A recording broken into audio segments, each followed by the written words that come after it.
Change your posture for 2 minutes. Try to imagine him in his underwear. Anyone who can shout vowels at an open window can learn to deliver a speech. Where does this advice exist? There's so much advice out there. How does imagining your audience naked help you to become a more effective, engaging, and persuasive speaker and presenter? Public speaking, body language. When it comes to public speaking, if we want our speech to be powerful and to make change in the world, You and anyone who speaks in public, you are looking for public speaking advice. Whether you're leading a meeting at work, giving a work presentation, or delivering a TED Talk on a stage, you are looking for public speaking advice. You're in luck. The internet is rampant with free public speaking advice, and for good reason. Next to death, public speaking is the world's greatest fear. Speaking in front of a crowd is considered the #1 fear of the average person. About 40% of the population is most afraid, next to death, of public speaking. As a human being, you will naturally do anything in your power to avoid your fear or to avoid pain. When it comes to public speaking, avoiding that fear can mean avoiding potential embarrassment, avoiding potential judgment, avoiding potential shame, or avoiding those feelings of anxiety and overwhelming nerves that can kick in at the mere thought of having to speak in public. Just like the overflowing aisles at CVS and Walgreens of over-the-counter medications you can take to help lessen the symptoms of a common cold, the internet is fully stocked with free public speaking advice to ostensibly help you. Power posing, picturing your audience naked, maintaining direct eye contact, starting with a joke. Choose our own systems of weights and measures.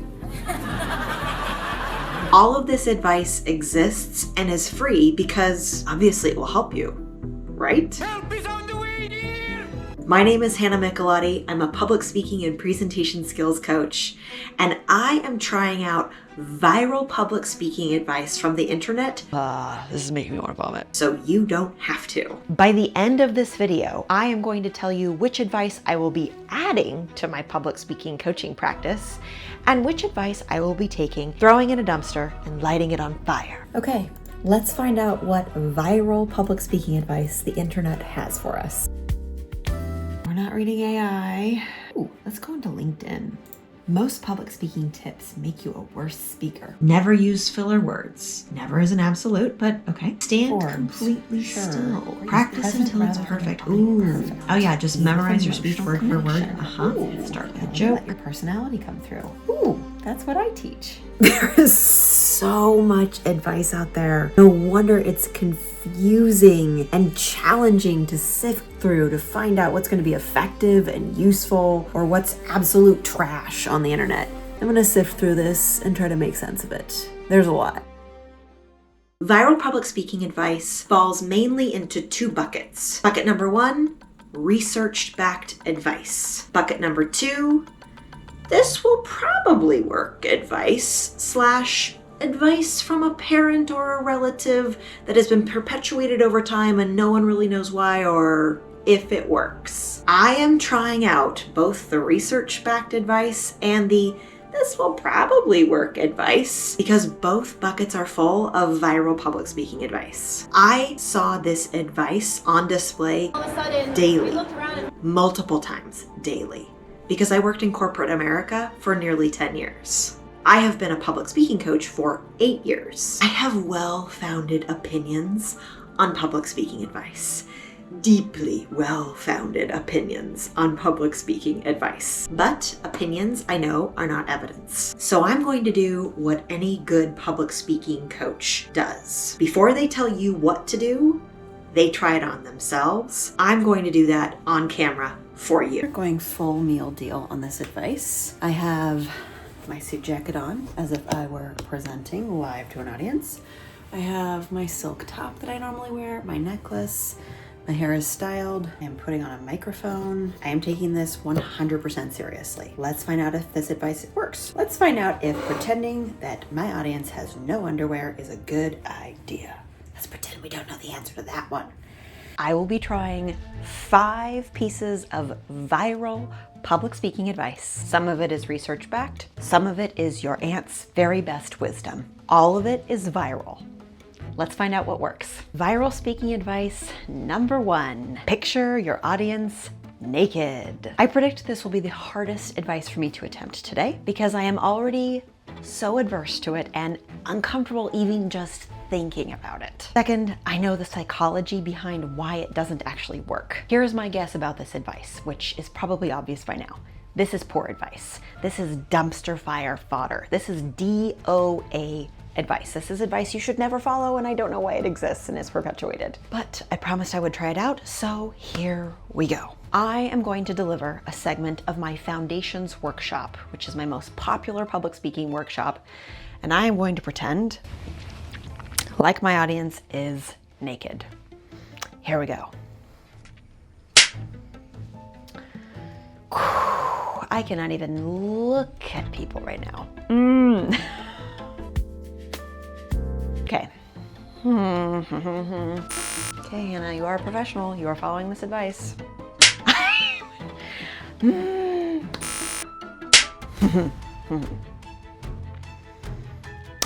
I would be doing you all, I can't, no. No. This makes me uncomfortable. This makes me feel even more uncomfortable as a speaker.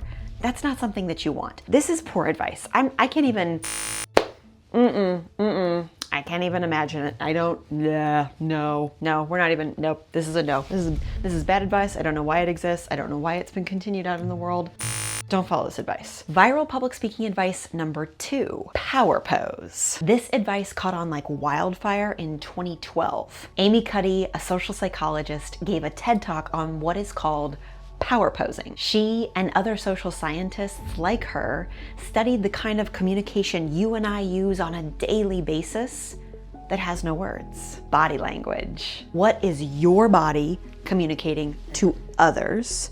And what are other people's bodies communicating to you? Amy Cuddy argued that doing power poses, meaning putting your hands on your hips like Wonder Woman, or putting your hands in the air like you have just won, could make people feel more confident, that it could potentially influence hormones that are linked to both stress and dominance. Her talk suggested that changing your posture, adopting a power pose for just 2 minutes ahead of a presentation, could change ultimately how you feel under pressure, like before you give a speech. My guess,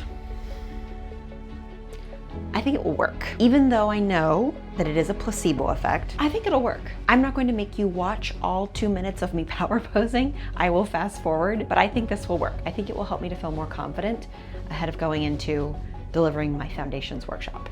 So let's give it a go.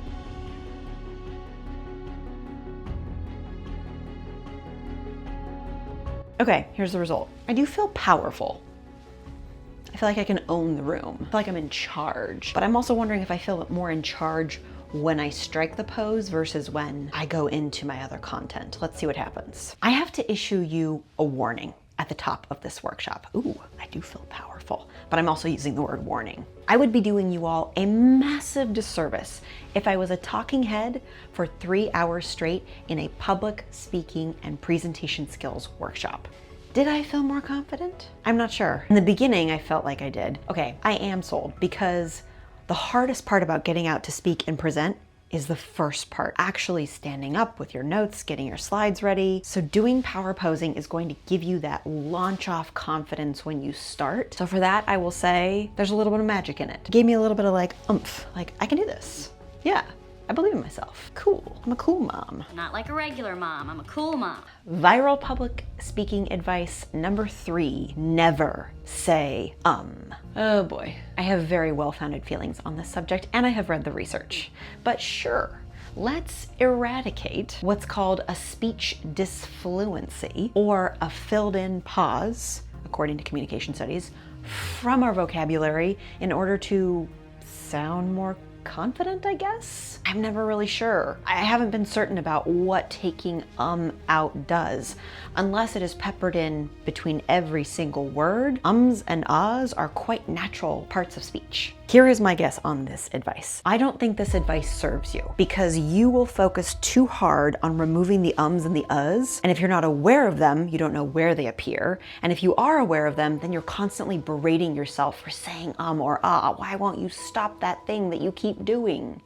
Which doesn't help you. To test this advice, I will be pulling a book off of my bookshelf, right over here. Hello. I will be turning to a random page. I will be reading that page, and then I will be giving you a synopsis of what I have just read without using the word I will never use the word Before we get too deep into this, there's something you need to know about me. I'm a pretty clean speaker when it comes to speech disfluencies. I might not be able to get my words out exactly right and use conjunctions. But ums and uhs, I have pretty much removed from my vocabulary, so I'm not the best test subject. However, that does change when you're given content, like a book with a random page that you have to summarize. So let's see how it goes. Let's go to edge cases, yeah. What do we have? Oh, the language of fanaticism, cultish. Great, lovely. Why does a public speaking and presentation skills coach have cultish? The language they use. Also, I just love cults. Let's start there. I love cults. I think they're fascinating. Okay, random page. Page 34. That's what we're doing. Give me a moment. Oh boy. Oh my gosh. The passage I just read, I can't believe this. In 1959, at USC in California, a fraternity was conducting their hazing. That's the best way I'm going to put it. And in this hazing ritual, what you had to do was take parts of a pig head and ingest them en masse. Kind of makes me want to vomit. Richard, one of these young acolytes who wanted desperately to be part of the fraternity, was so grossed out that he vomited multiple times, but he eventually was able to swallow. This is making me want to vomit. I can't believe people did this. Okay. He was able to get enough down, but then a piece of whatever he ate lodged inside of his liver. Liver? No. Windpipe. Windpipe. He started choking, and by the time he got to the hospital, he was already dead. But no charges were pressed because this wasn't technically a cult. It was a fraternity. So they couldn't classify it under certain legal boundaries as a cult. I don't know if I used any ums or uhs because I kind of blacked out after having to read that horrific passage on page 34 about a fraternity at USC. Wow.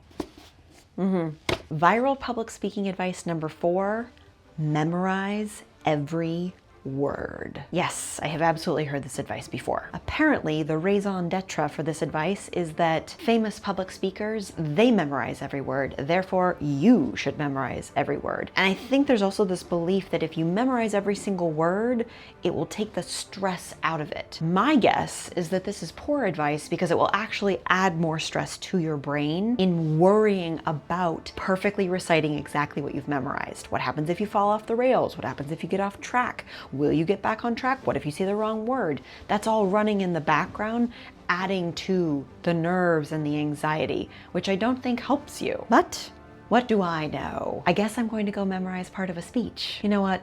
I'm not going to memorize a speech. I'm going to memorize a passage out of a book because it simulates the same activity. Let's not use cultish, but I don't want it to be too like what I do. So actually, perfect. I'll memorize a passage from this. This is a great example. How to use this guide. This comes from the brain of someone who wrote this guide, how they think it's going to be the most useful. So I will memorize this first paragraph, and then I will share it with you, word for word, memorized. We'll see what happens. Hikes in this book are grouped by geographical location. This is actually great. This simulates a presentation. We've got numbers, we've got titles, content that has nothing emotional about it, so it's very hard for our brains to remember. The hikes in this book are grouped by geographical location. The hikes in this book are grouped by geographical location. Northwest Oregon includes the area north of the portion of Oregon Route 21. 126. Dang it. You can already start to see what's happening. I'm focusing so much on the memorization that I've lost the flavor of what I have to say. I'll keep trying.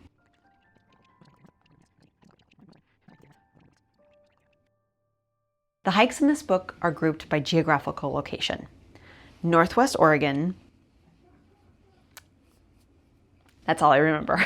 Northwest Oregon. I know from experience and I know from the research, this is not the way to go. Memorizing word for word is not going to give you the delivery that you want. It's also not going to give you the ease of presenting that you want. It's actually going to give you the opposite. You're going to get so hung up on the fact that you didn't say exactly Northwest Oregon includes the area north, that that's all you're thinking about instead of thinking about what you're going to give to your audience, how you're going to present your information in a way that's engaging and grabs their attention.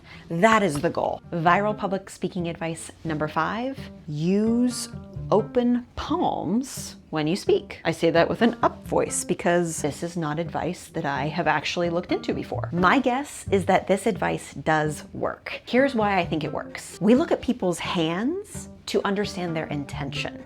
Most often, we think that people look at other people's faces to judge intention, but we look at hands. If you think about like 1,000 years ago, if someone came at you with a spear versus a picnic basket full of fruit, two very different messages, two very different intents communicated simply with hands. I'm going to deliver a clip from my familiarity workshop using the open palm suggestion. What do these 3 images have in common with each other? What do these 3 images have in common with you?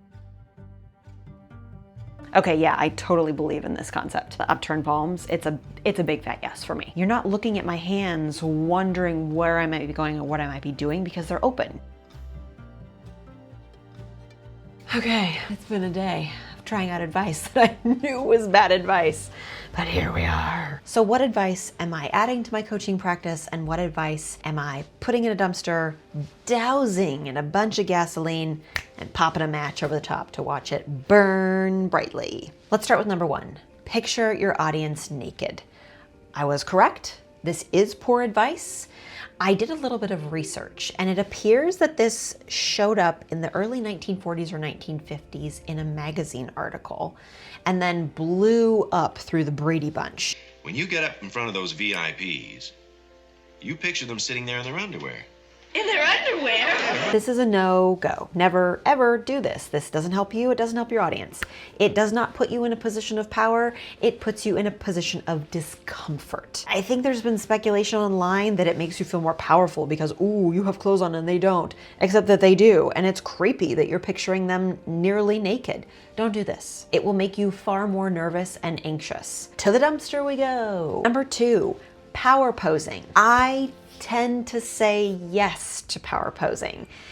I tend to say yes to ideas that will, on a whole, help you, that are not hurtful to you or others.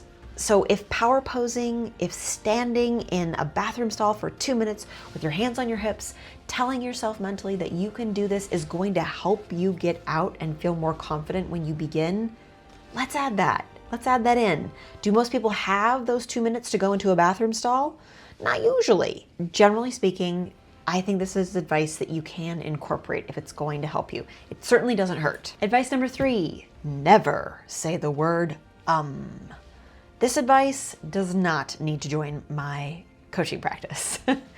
Using the word is a very natural part of speech. It's a speech disfluency, it's filler, it is conversational. It makes us sound more human. If you find when playing back a recording of yourself that the is detracting from your message, meaning it's used too frequently, then yes, let's learn to pare that down.